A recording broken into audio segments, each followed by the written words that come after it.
Hello, hello, everyone. Happy holidays.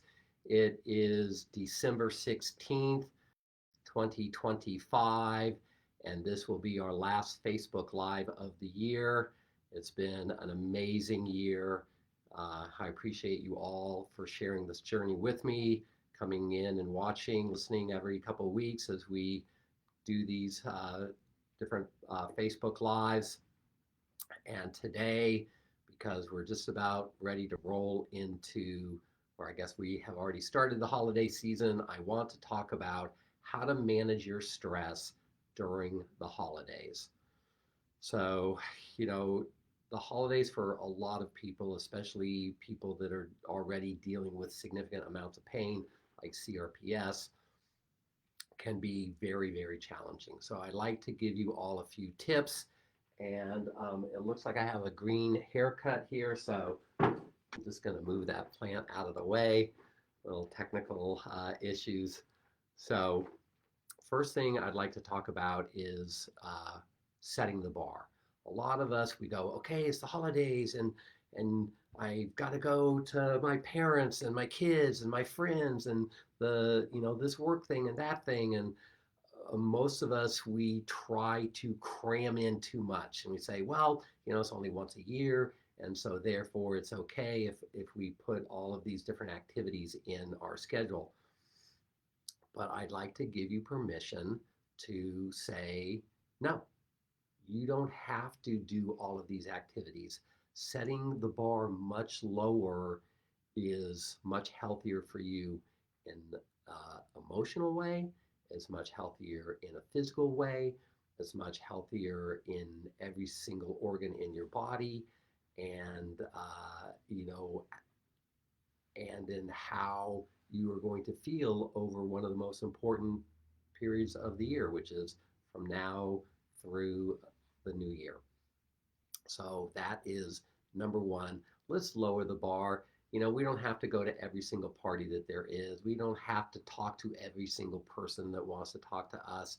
We, we don't have to eat all the foods. Hey, I think I'm going to try the German chocolate cake and the pumpkin pie and the apple pie and the ice cream and the 87 flavors of ice cream and 47 different types of fudge and cookies and, you know, go and get all the gifts that I have to get for everyone and prepare everything.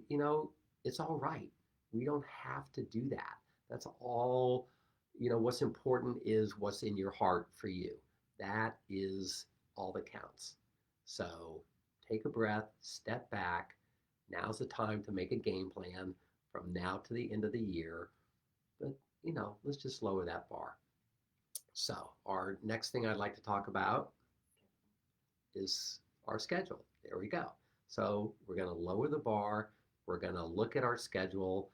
This really is very helpful if you can lay out exactly, you know, what you're going to do over this holiday season, who you're going to see, what activities, are you going to watch something on TV? Are you going to go to some live event? Are you going to travel? If you haven't already made your schedule, even if you've made your schedule, now's the time to look at it in a new unit of time and revise it. What do I really want to do?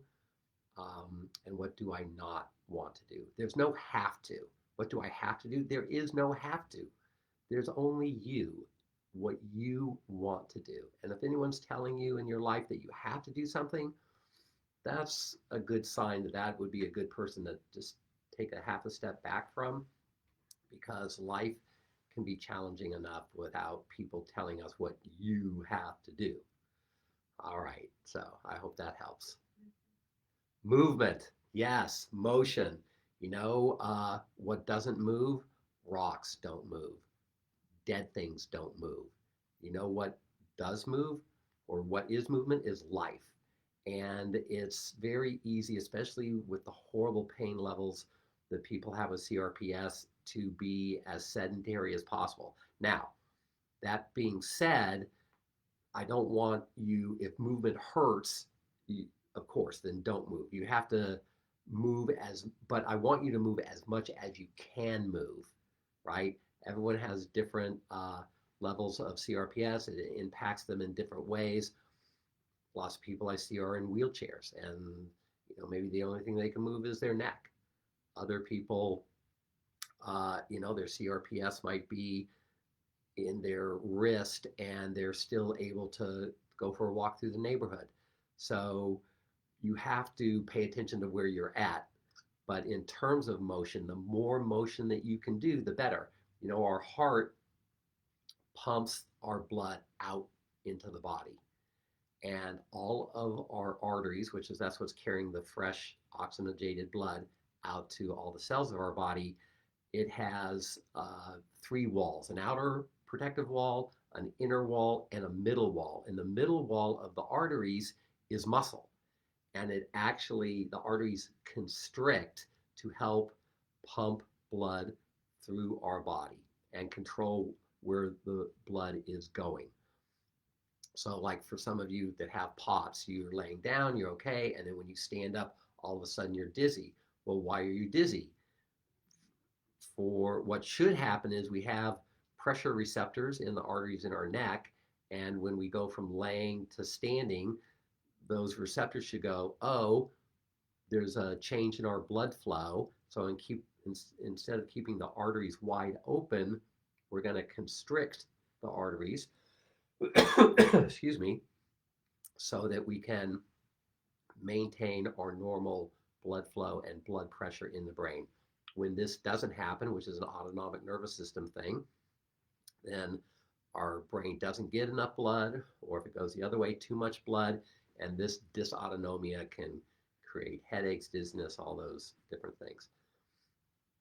Um, so the that's how the blood gets out. But how does the blood go from like your foot back to your heart? The blood returning to your heart goes through your veins, right? Your veins only have two layers: an inner layer and an outer layer, no middle layer, no muscle wall for your blood veins.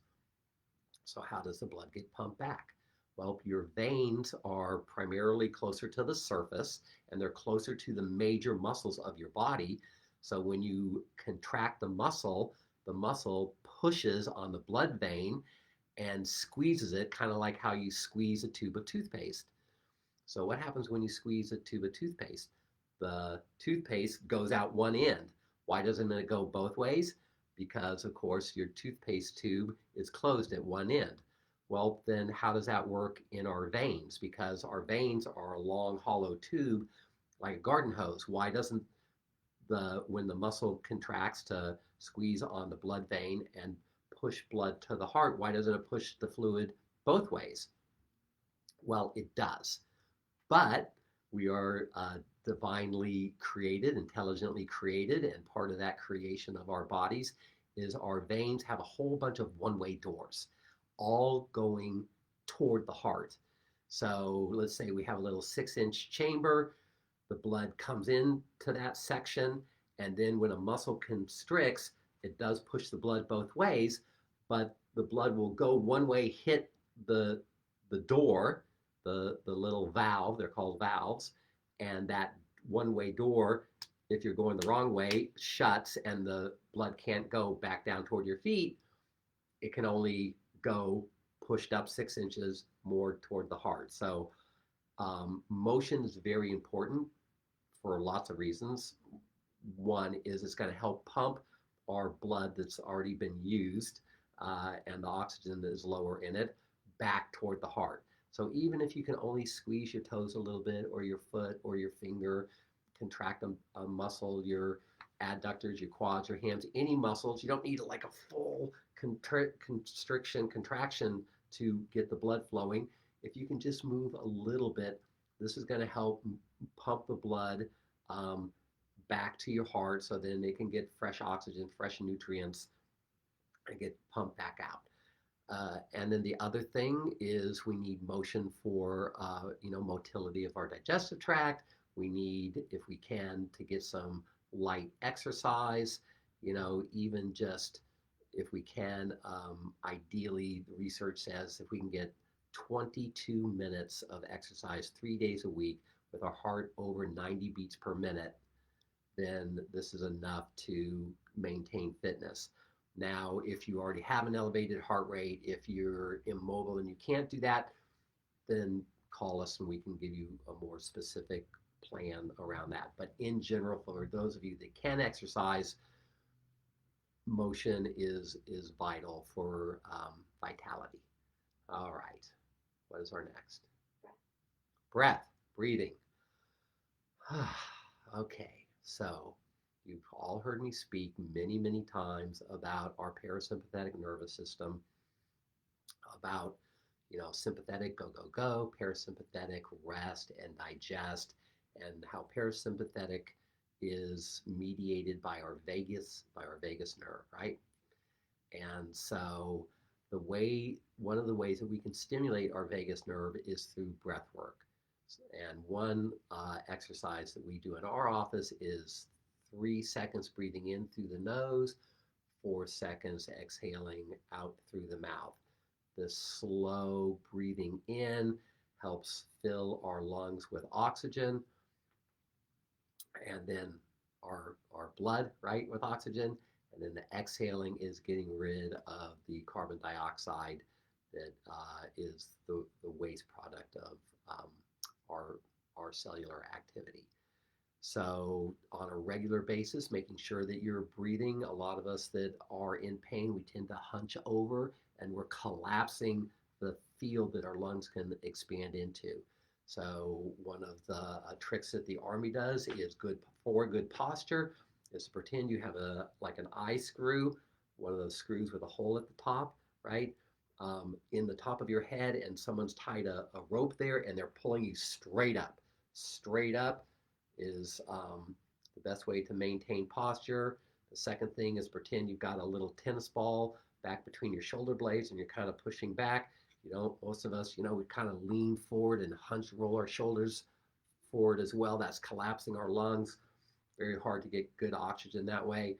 So sitting tall, standing tall, our shoulder blades just slightly back, not like you're, trying to stick your chest way out, like your Popeye or something like that.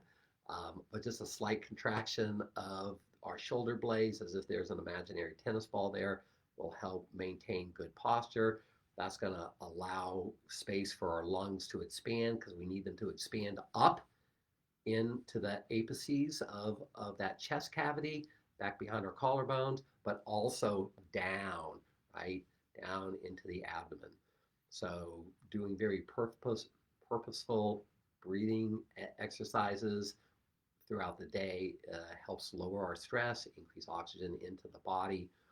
And then it's very important at night to do 2 or 3 minutes of this breath work to help stimulate parasympathetic activity so that we can get into a sleep mode, which we'll be talking about in a moment.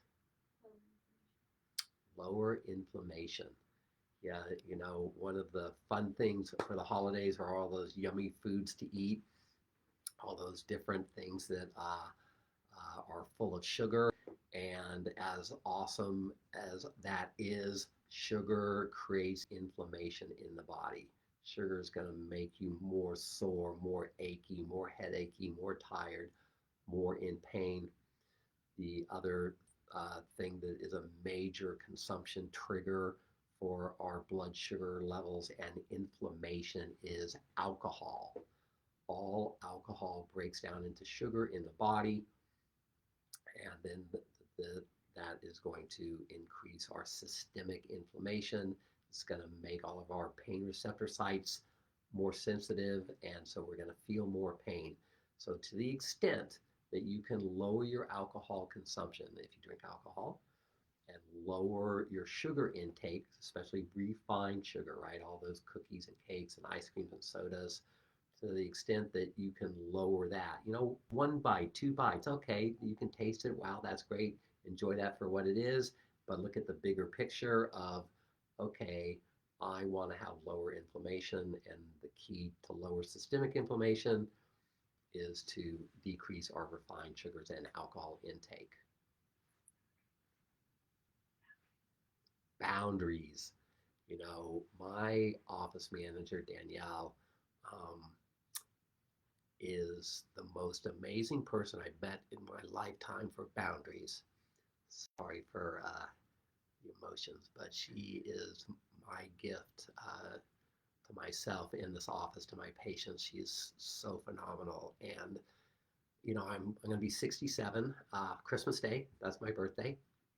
6-7 for those that you know that. and and this past year, last couple of years, as many times as I've been around the sun, I can always learn things. And Danielle is the one greatest teacher in my life about boundaries, how important they really are. And I implore all of you to take that lesson that Danielle taught me and that I'm passing on to all of you. Have good boundaries. If you don't want to talk to someone, say, hey, it's great to see you, but this isn't a good time for me to talk right now. Go have a great rest of your day or life if you really don't want them around. You know, um, when someone is like, hey, try this or do this or listen to this or to go watch this or come to this activity, it's okay to say, wow, that sounds great. But, for me right now, and you don't have to couch it in a negative way. You don't have to say, I'm not up to it, or I don't feel like it. You can just say, that sounds great. But right now, thank you for the invite, but I'm going to have to politely decline. That's okay. Hey, thank you for that second piece of cake. The cake was awesome. I love what I had, but I'm not going to take another one. You can be definitive and strong and grow into your boundaries, and that will give you healing power as well. So, good boundaries is very, very important. And to the extent that you can have better boundaries in this following year, will be probably the greatest extent to how much healing is open to you. So quality versus quantity. The holidays are the time in general of excess, right? Excess music, excess travel, excess relatives, excess friends, excess conversations, excess refined sugars, alcohol, food, excess everything, almost everything. Uh, Not an excess of sleep, right? But an excess of most things. And we, deep inside, many of us feel like, oh, I have to do this, or this is what we normally do in the holiday season, and all these things are here, and I got to partake. But again, you don't have to. You can do quality. Hey mom, instead of having an hour or 2 hour conversation of blah blah blah, all these things, the mailman's third cousin's dog's veterinarian, you know, you can just say, hey, let's just talk. And when you feel that time is up, whether it's 90 seconds or 10 minutes or 15 minutes or whatever that time frame is, then have a high quality focused interaction. Just so when someone goes off on the boundary, hey, let me tell you about you know my co-workers, next door neighbors, backyard doghouse. And like, wow, that sounds really interesting, but we have such a limited time right now here, on this day of Hanukkah or Christmas or Kwanzaa or random day of the week. I want to, just talk us. Just what's going on with you? What are you excited about these days? How's your kids, or what we're coming up on a new year. What are you most looking forward to in the next year? Have a real conversation. Make it quality instead of quantity. Grounding, grounding. Uh, Not all of us have uh, 85 different treatment modalities like I'm fortunate enough to have in my office, but we all have the biggest treatment modality, and that is planet Earth. The Earth emits a low level electromagnetic field, about 7.1 or 7.2 hertz. Actually, the wavelength, I've talked about this before, the wavelength of the electromagnetic field that the Earth emits is equal to the diameter of the Earth's atmosphere. And this low level electromagnetic field, 100 years of research and thousands of years of practical application has shown that when you come in contact with the earth, your bare feet on the ground, on the earth, on dirt, will connect you to the earth's electromagnetic field. And this electromagnetic field heals cells. It decreases inflammation. It gives you energy. So even if you don't have a treatment modality, if you can get outside and be able to put your feet on the earth or your hand on the earth, or maybe you're in a wheelchair and your feet are excruciating, you can't do that. If you can put your hand against a tree, right? A bush, anything like that. And even if you can't touch it, if you can just be near, right? If you could sit on the ground, um, that is going to help recharge your body's batteries. So, grounding is very, very important. Sleep. Now we come to sleep. When we talk about when our body does its repairing, our body can only repair when we are in a parasympathetic state, when we are in a healing state. And this is primarily when we are sleeping. So if you're not sleeping very much, then you are not getting, uh, you're cutting your body's healing time down. I'm going to try to get away from our sun here again, but I guess we'll go with this halo effect on the holiday season. That'll work. So sleep is very, very important. We need to prioritize our sleep, and some of the tricks for that is, of course, sleeping in a room that is blacked out, sleeping in a room where there is no noise, um, sleeping in a room that is cooler than we are normally temperatures during the day. And again, when you climb into bed, most of us do well with this breathing, right? 3 seconds into the nose, 4 seconds out through the mouth. Now, some patients that I work with, they report back to me when they try to do this breathing exercise, they get too amped up. Their body gets um, they get very anxious and cranked up, and then it's even more difficult for them to sleep. For those people where the breathing cranks them up, then doing meditative uh, exercise in your head instead of the breathing, do some deep meditative type exercises. That is going to be better. So just pay attention when you get in bed. Are you very easily able to fall asleep? Or if you know you start doing meditative stuff that kind of makes you anxious and cranked up, then you want to do the breathing. If you do the breathing but that makes you anxious and cranked up, then you want to be meditative. But pay attention to that. Pay attention to getting extra sleep, extra rest, because with the holidays we have increased physical, chemical, emotional stresses on our bodies, and blocking off, you know, time, even a little power nap or two during the day, good sleep at night. That is going to make a big cumulative difference. Reframing the season. You know, we can go into the holiday season with dread, right? Oh no, what's going to happen? Oh, I've got to go to this person's house. Oh, there's, I hate Christmas music, or, I, this, that, or the other. A lot of us during the holiday season, we go in with a very negative framing and negative expectation of an event or the whole season itself. And so now I'd like to invite you all to just look at it a different way. You get to control you. Get to control how you react to the outside and how you think on the inside.